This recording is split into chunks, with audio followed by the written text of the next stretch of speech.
It's time for Michigan's retirement coach, Mike Douglas. You are 5 to 10 years from retirement, and suddenly you have an unexpected job loss. Or you're forced into retirement early, because that happens to a lot of folks because of physical ailment or a family issue.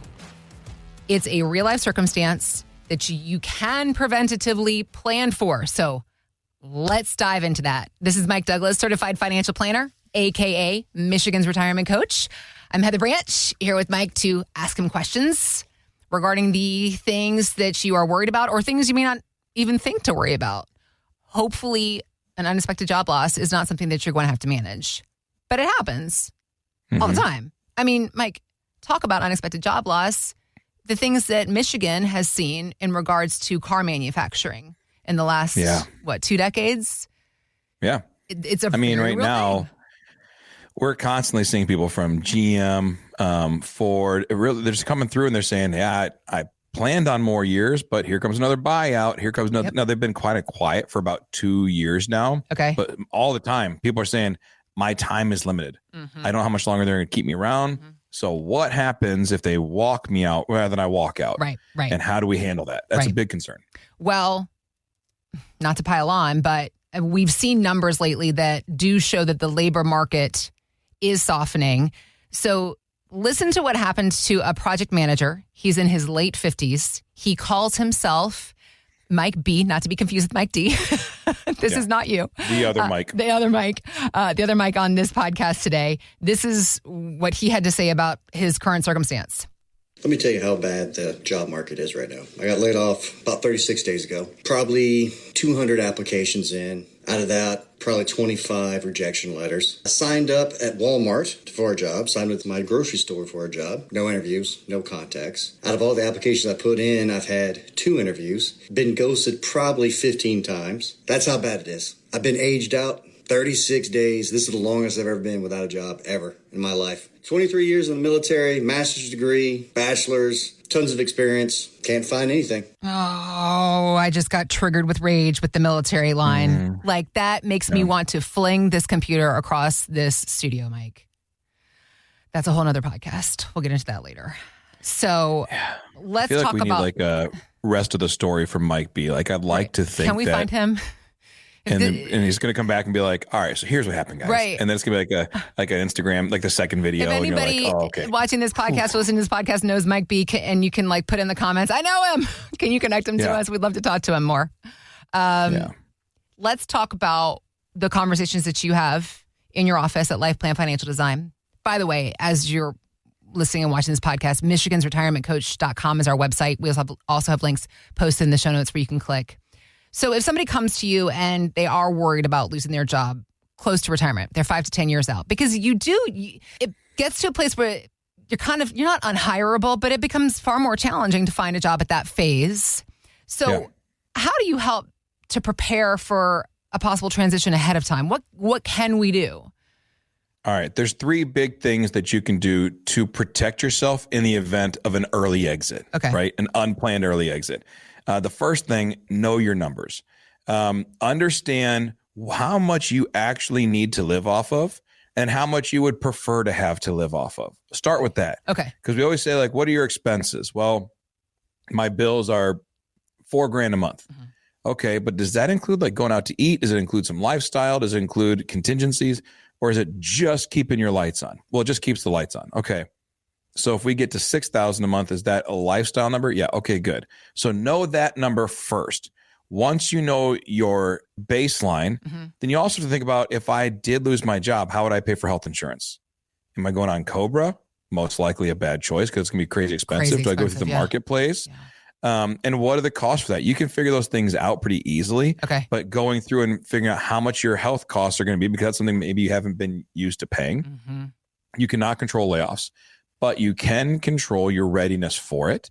So number 1, know your numbers, and then figure out how you would span these gaps. Also, kind of in that same space, know the numbers of when you can and can't get your money, right? So if I get laid off, so Mike B, he's 56 years old. He's laid off. He probably has 401ks or a TSP from the military. He's got these investments. How can you invest them, or how can you get money out of them without paying penalties? There are strategies for doing that if you do it properly and structure it properly. Okay. So understand the numbers and how you do that. Number 2, build a cash and income cushion.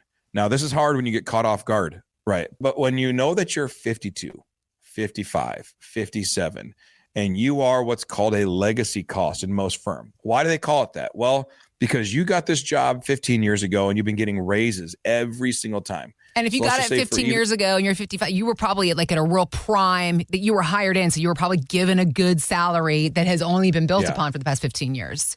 So you are now. So let's say they started employee. you at 100. Yeah. They started you at 100 grand, but through raises and different things, and you've gotten credentials and all these things. Now they're paying you 140 grand a year, 150 grand a year. Mm-hmm.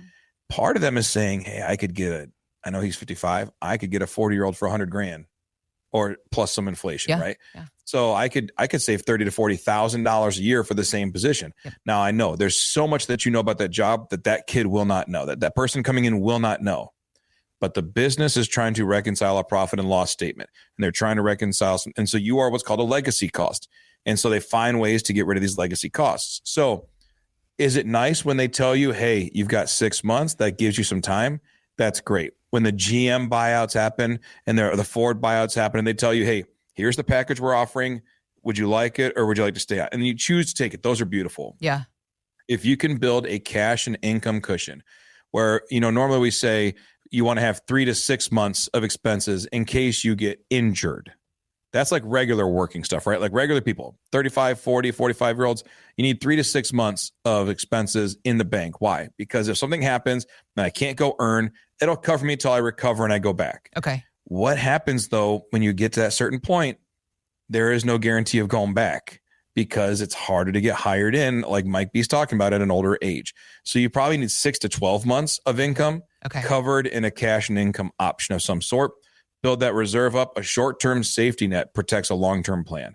So you really want to make sure that's covered. And finally, number 3. Number 3 is evaluate all your exit options. When you are looking at getting out and you know that maybe you're going to retire in 4 or 5 years, oftentimes they will start coming to you and saying, hey, would you like this buyout package? How about a severance package? How about this? How about that? Know what the options are, because that's one of the biggest things. So I had one guy, he came in, he was an engineer at a plant in Michigan for GM. And we built a plan. He says, my contract for this project is 2.5 years. So assuming I work until then, here, let's build a plan. So we built out a whole model for him. And then what happened is he got one of those offers. I think it was 2019. Okay. GM had a Halloween offer where they basically on Halloween, they came out and said, here's a plan. You got 2 weeks to accept it if you want it. God. 2 weeks to change your life. Right. Nothing says plenty of time. Jeez. Yeah, it was crazy. It was so fast. Yeah. But since we had already kind of been building out some ideas and we had looked at the last 2 or 3 buyouts that they had offered people, we kept running these scenarios. If they gave me the same buyout, would I take it or not? And how would we make it work? So we had done that 2 or 3 times. And that way, when his offer actually came, it was a no-brainer for him to take it. Okay. Because we had already said, well, shoot, if you got this offer, which was less, that it would have worked. So then when they came to him with another offer and it was a better offer than the last round, he said, I'm in. He took it. And then we kind of joked because it was Halloween, right? And the offer said he gets to work through the balance of the year. And then after December 27th, I think it was, he no longer was going into work, but he stayed on payroll until the end of February and then got a 9-month buyout. It was something, it was a really lucrative buyout. He's a really good engineer. Got it. So from October 31st to December 27th, he had like 3 surgeries because he wanted to get it all done on GM's insurance. Got it. Yeah. So he's like, I'm going to need a new hip. I'm going to need a new shoulder. I'm going to need my cataracts. He went through it all. He's like, honey, what do you need done? Right. Let's get it all knocked out. And so they did a bunch of these things. Why? Wow. Because I'm going to take this buyout. And they had already worked through these things. So it wasn't a matter of what will we do. It's since we've already run the numbers, the package comes out, we plug it in and we go, bang, that's a good decision. Wow. So as you get older, start evaluating what you're seeing out there. 1, are you rehireable? Start looking at your exit options. If I wanted to leave right now for a better job, could I get one? Yeah. That's another thing about it. You can do that while you're still employed. What if they've said nothing about firing you? You can still go out there and put out an idea, a feeler, and say, I'm 55. I've been an engineer at 3M, I've been doing this for all these years. Am I hireable? And you can go find out. And that would let you know how aggressively you need to protect yourself. Or, you know what, if they fire me today, I know for a fact I can go pick up and do this. Or maybe you're like, hey, I could go do this on my own, self-employed, and contract it and make money. Those all matter. Yeah. So number one, know your numbers. Number two, build a cash and income cushion. And number three, evaluate your exit strategies before you need them. That way, when something comes up, you're not caught off guard. You're not hit sideways, but instead you say, all right, it's time to activate some of these thought processes we've been working on. So if you're within 5 years of retirement and you're worried about job security, it's a good time to start stress testing your plan. See if you can financially afford to retire early. How would you get access to your money if you needed it? Do I have enough of an income cushion to get me where I need to go? What will my health care cost if I need to pay for it? And then what are my exit strategy options? How could I get out if I needed to? Or if they walk me out tomorrow, do I still have market value? Which sounds cold, but that's the reality. Do I have a good market value? Can I get placed easily? Or is it going to be work to try and get something? Am I in an industry that is still in demand? So what's interesting was Mike B. He said that he's a project manager. Project management is incredibly difficult. It's a great career to be in. However, more and more, there's a utilization of softwares that can start to connect a lot of dots. Okay. And so I think there's a lot of careers that over the next several years, you have to be really good at managing the technology that does the job you used to do to keep the job. Okay. So if they bring in software that all connects and does all these things, and they're all API connected in the background. And now it went from, well, I used to call that guy. I used to order that part. I used to do these things. Well, now there's software that does all that, and you have to manage the software. Okay. Keep advancing your skill sets. Yeah. If you're 50, 52, 55, and they say, hey, we're going away from CAD, we're doing this, whatever, all right, great. Do it. Don't Learn jump into it. Yeah. Don't be that person who says, well, I've done it this way forever. Yeah. Right. But the industry's going this way. Right. And if you lose your job and you go somewhere else and you say, just so you know, there's this new technology that's coming out. I've been working on that for 2 years on my own. My company wasn't even using it, but I was developing that skill set. You are way more hireable than someone says, I still use a graphing paper, a protractor, and a pencil to do all this stuff because companies are looking for efficiencies and software is very efficient.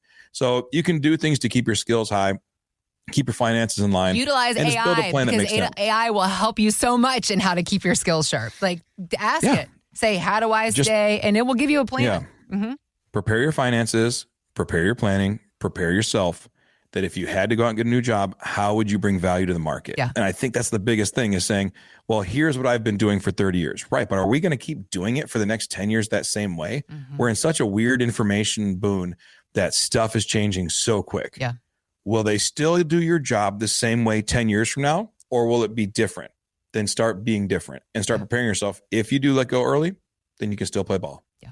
Having a plan, reviewing that plan that you've already created when it comes to your savings, your portfolio, reviewing those savings, building out a plan, helping you understand where you are now, the direction that you're headed, creating space to pivot if you need to. This is what's involved in the planning process that Mike and his team build out for every single one of their clients. We always talk about being, if you're within 5 to 10 years of retirement, now is the time to start thinking about your future. So if you're ready to do that, michigansretirementcoach.com is our website and where you can go to ask Mike, begin the conversation with questions for Mike. He and his team at Life Plan Financial Design, they are here for you. So let's get to work, helping you understand what your options are, your strategies you can implement. We also have links posted in the show notes, so you can just click there. Or again, it's michigansretirementcoach.com. Thanks for listening to Michigan's Retirement Coach with Mike Douglas. To learn more, visit michigansretirementcoach.com. Michael Douglas is an investment advisor representative of Stewards Wealth Planning, LLC, a registered investment advisor. Financial professionals are not licensed in all 50 states. To find out if Michael Douglas is licensed in your state, please call 517-323-7526. Stewards Wealth Planning, LLC is not affiliated with nor endorsed by the Social Security Administration or any other government agency and does not provide legal or tax advice. Annuity guarantees rely solely on the financial strength and claims-paying ability of the issuing insurance company. By contacting us, you may be provided with information about insurance and annuity products offered through Michael B. Douglas, NPN number 9650939.